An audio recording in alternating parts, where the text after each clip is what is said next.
All right, you are looking off to the east across the Red River from our studios here in South Fargo out over beautiful Moorhead, Minnesota. Heavy traffic as you'd expect for this time of the night on a Friday evening as you get out to your activities. Things fairly quiet, but here's a look at your current conditions at Hector. 24 degrees, wind gusting to 23 miles per hour from a warm southerly direction. Elsewhere, we're all in the 20s. A 30-degree reading or two found out in central Minnesota, and we're not far from that in Jamestown at 28 degrees. Lower 20s, even a few teens out there in western and central Minnesota. Here's a look at the radar. A few very light areas of snow from the Red River Valley into parts of central Minnesota.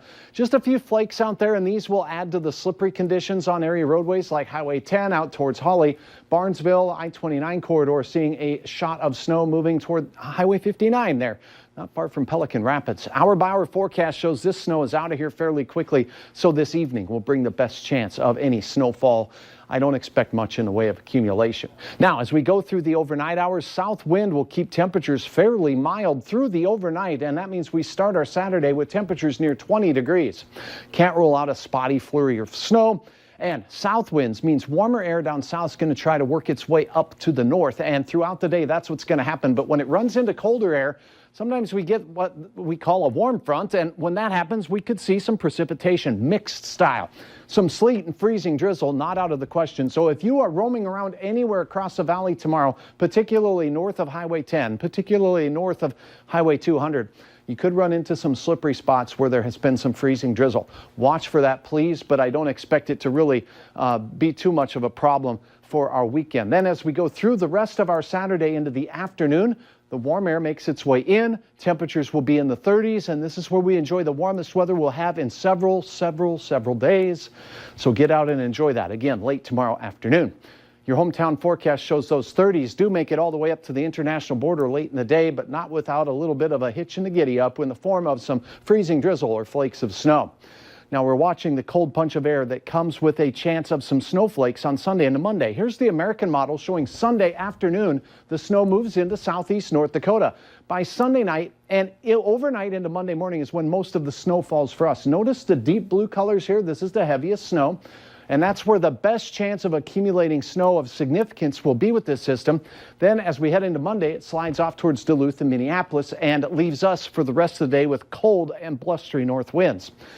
Admittedly, the European model has been much better this winter season so far. It shows a similar track, but the heavier snow a little farther north. And then it slides also back in toward the Twin Cities. So Hutch, what does this mean? That means Sunday afternoon into Monday morning, we're going to see wind, a little bit of wind, not a ton of wind, but it's going to be that light, fluffy powder snow that you sneeze and you've got a little snowstorm out there. It's going to be cold and blustery as we go through the day. Here's what we're thinking as far as the track. It looks highly likely that along Interstate 94 and Point South, we'll see accumulating snow.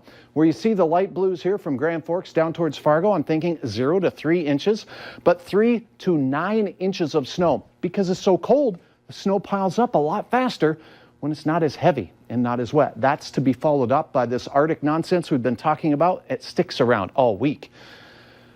Planning forecast. Here is a beautiful light pillar. Sun pillar captured by Bob. Thanks for uploading your photo, Bob. The planning forecast shows Saturday, get out and enjoy 32. We flip those numbers around on Sunday as north winds by late in the day will bring a chance of snow, mainly an impact to our southern counties, not so much the Highway 2 corridor.